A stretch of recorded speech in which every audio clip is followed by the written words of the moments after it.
plane touched down on the runway in Catania just before noon, with jam-packed Alitalia jet lumbering down for a landing. We drank the famous blood orange juice on the flight, and Louise was ready to retire in Sicily and grow citrus. The airport was just big enough to lose one of her bags, and I tracked it down while she dutifully sat with the others. We made our way to the rental cars, and I found myself behind the wheel of a new Volvo within minutes. The car was huge, and our bags fit easily into the trunk. Armed with the map, we headed down the coast to Taormina. Despite the picturesque parts of the Sicilian coastal towns, the familiar highway looms large and brings this small country together very efficiently. We whizzed past the beach and followed the signs into the city of Taormina, winding around the hills and trestles before coming out on the main road.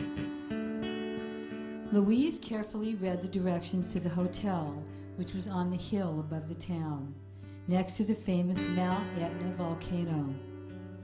We curved through the narrow streets on Leonardo da Vinci Boulevard until we reached our destination at the summit. La Palmera was a lush terraced property overlooking the town and the sea, with large shrubs full of hibiscus and lilies, water features and exotic fish, and the marvelous Mediterranean tiered walkways. We were greeted and led down the steps to the office where another one of Louise's gangly English types was manning the desk. She was on a roll and whipped out her libido wrapped in a charming smile.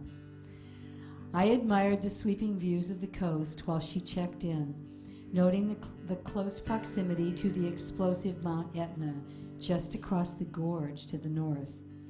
We might be in for a show. "What in the world is going on?" said Louise, as I escorted her through the restaurant and out the door. "Mount Etna is erupting. Come and look." She was unsteady on her feet as we navigated the slick cobblestones of Taormina, but when we reached the corner, she was entranced. The mountain was aglow with embers and lava flowing down the sides and appeared to be close enough to touch. The crowds had grown in a short time, and soon we were standing among hundreds of lucky tourists and locals watching the show. After a while, I could see that she was uncomfortable in the crush of people, so we retreated to the curb and climbed up to look. By now, the police had arrived and were patrolling the streets, as this was the perfect opportunity for thieves to rip off half the hotel rooms in town. A man next to us warned about pickpockets, and I remembered our bags were still inside the restaurant.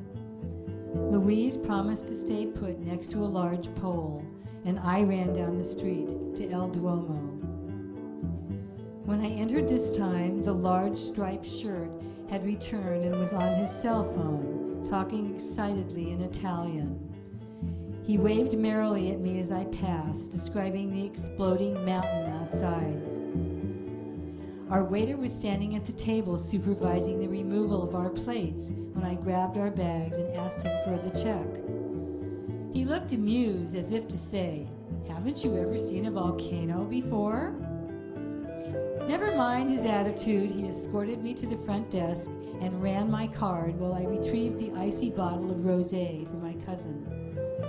As I signed the check, he handed me a bag of sweets for dessert to suggest a little cash for his efforts.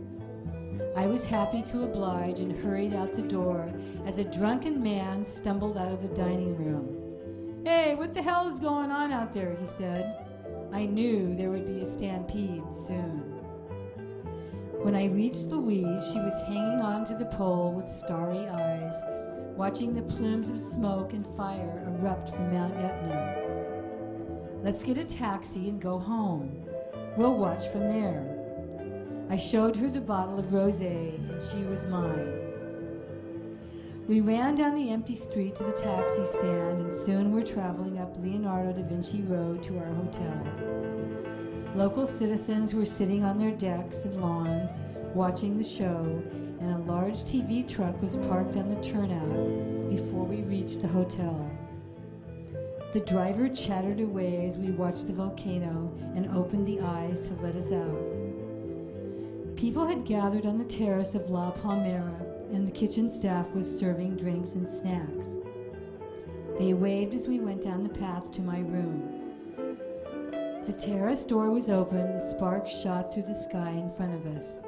We were not in danger of anything except some ashes and all that heat, but definitely right there next to the angry Etna.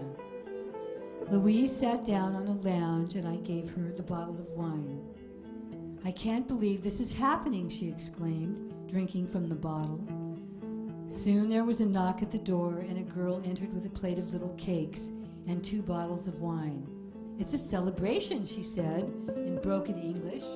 "Enjoy." I will always remember how much Louise loved that night.